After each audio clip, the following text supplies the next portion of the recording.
Hey everybody, Grommel's here with another Warthunder War Swords video. A video I do every now and then to talk a bit about my opinion on Warthunder related topics with some hopefully entertaining gameplay footage in the background. So this time there are two topics I would like to discuss: the ground forces challenges and the premium plane re-tiering policy, and provide my opinion and a bit of feedback on them. And as always, I am of course interested in what you guys think on the issue, so let me know. So let's start with the current daily ground forces challenges you can complete to increase your chances to gain access to the ground forces closed beta.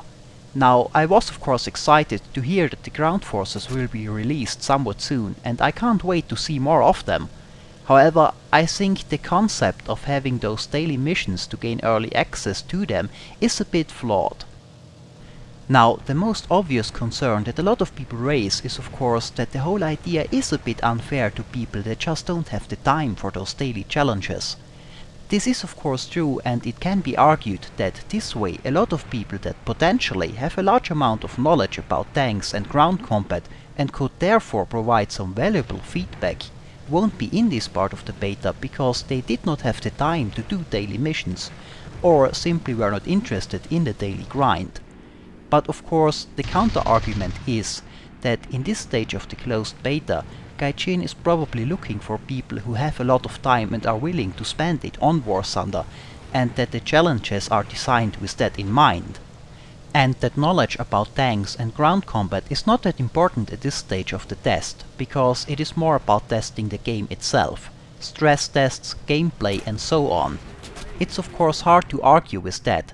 If they are looking for testers with lots of time, those challenges might be a pretty good way to find those testers.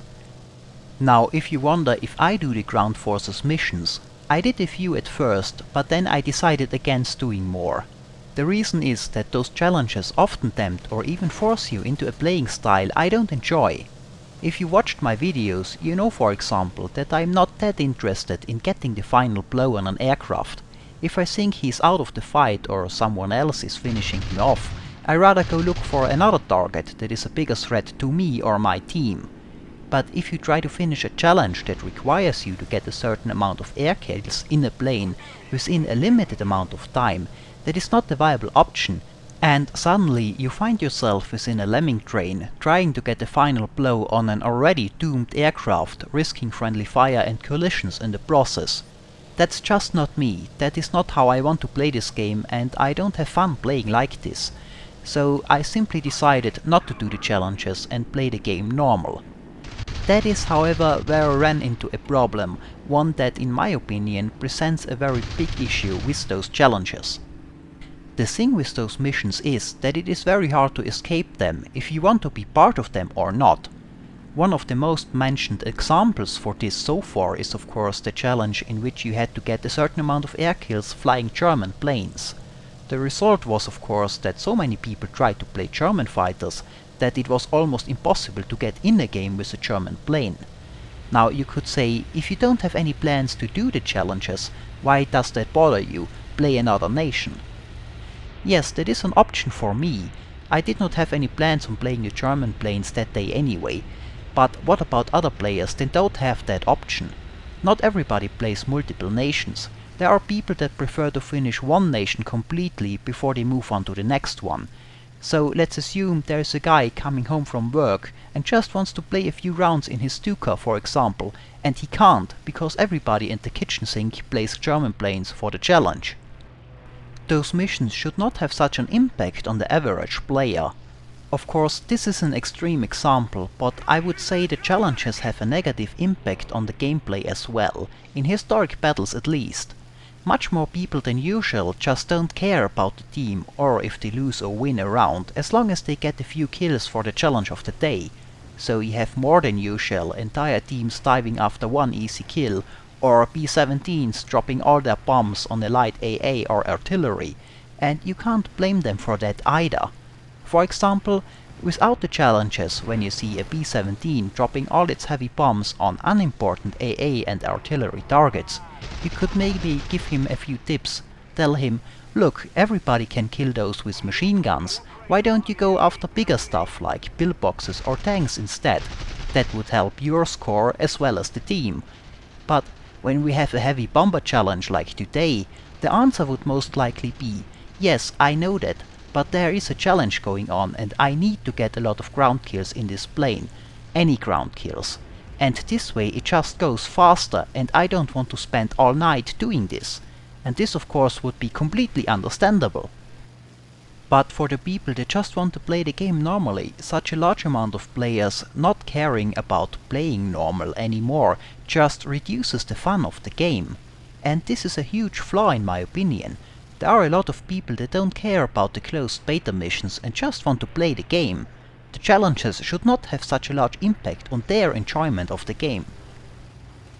Especially since we are not talking about a challenge every few days here and there, but daily missions over weeks. Now, what I would have done is I would have made the whole challenge thing over the event system.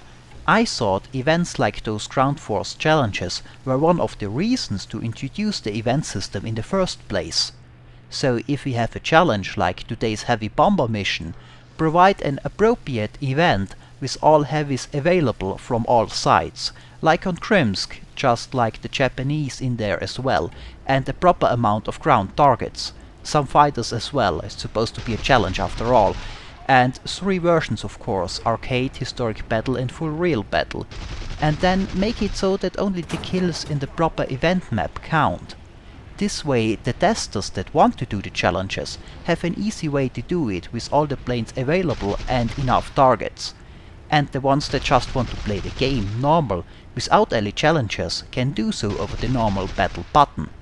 Of course, that would be a bit of extra work for Gaijin, but I think if you plan on doing a week-long event like this, preparing a few event maps for it is not too much to ask. The maps don't need to be very different from the originals after all. There is of course already a way to do most of those challenges over the event system pretty fast. At least the ones where you have to destroy ground targets.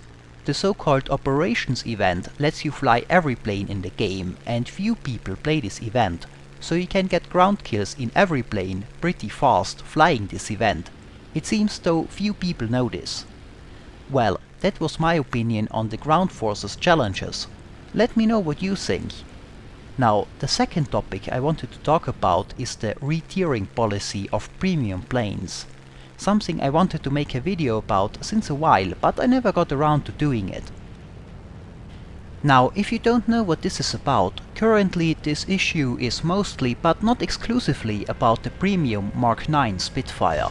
However, I fear it might become a bigger problem in the future with more planes affected if the policy stays the same way as with the Spitfire. So, in case you don't know, what is this problem with the premium Spitfire? Well, 2 patches ago the new module system was introduced, and with it came a few new and powerful unlocks for the Mark 9 Spitfire, both the normal one in the British tree as well as the premium one in the US tree.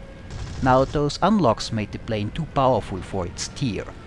1 patch later the problem was addressed with splitting the Mark 9 into 2 versions, an earlier one without those upgrades at the tier it always was, and a later model with the upgrades moved up the tech tree to its appropriate tier. At least for the standard version of the plane. The premium Spitfire was not moved up in a tree, but still kept the unlocks that caused the problem in the first place.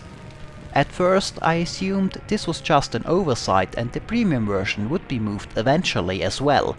But in a Q&A session shortly after that, however, we were informed that the premium plane would not be moved. Instead it was just removed from the store, simply because they were bought for real money. Now, I think it goes without saying that I don't agree with this decision, however I can certainly understand it. If the Mark 9 Premium would have been moved to its proper tier, a large amount of people would have complained about it and would have demanded their money back. Now, you might ask, how can you be so sure about that? Simply because it already happened before, almost a year ago when I just started playing Warthunder. The Russian premium BBY Catalina was placed on tier 1, unlike its counterpart in the US tree which was on tier 3. Now on tier 1 this plane was simply too strong. The tier 1 and reserve biplane fighters it would meet had a very hard time shooting it down, and they were in turn easily shot down by the Catalina's 50 cals. So the plane was moved up to its proper tier. To be honest, I did not expect anyone to object to this. It was known at the time that the plane was too strong for its tier, so a re-tiering was logical. However, as soon as this patch hit the server, Catalina owners started to demand a refund. A lot of them even going as far as to straight up say they only bought the plane because it was overpowered for its tier, and now that it is not anymore, they want their money back. Not an attitude that I can understand, I have to admit.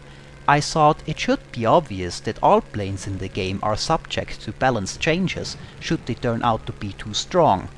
But even back then, this reaction by many Catalina owners worried me, because I feared that this might keep Gaijin from doing similar, necessary re-tiering on premium planes in the future, and as it turns out, that was apparently true.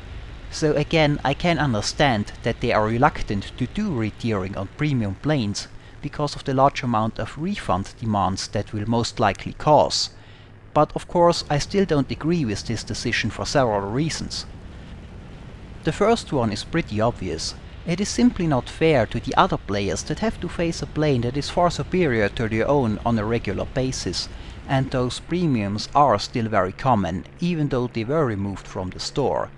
Now, some might argue that this is because they spent money on the game. Not a valid argument in my opinion.